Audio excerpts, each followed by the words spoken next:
let me show you how we can go back on the Pixel 10 Pro. So it is actually quite simple. We got two methods. The first one, you can just slide from the left or the right side of your edge like that, and you should get this small arrow. When you release, you will go back. So if I'm gonna open notifications and slide like this, I will go back to the previous menu. But of course you can do this faster, like so.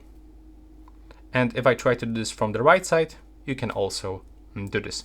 And this second, by the way, now what is also really important, then you can do this from every part of the screen. So we can even do this from the very bottom of the screen.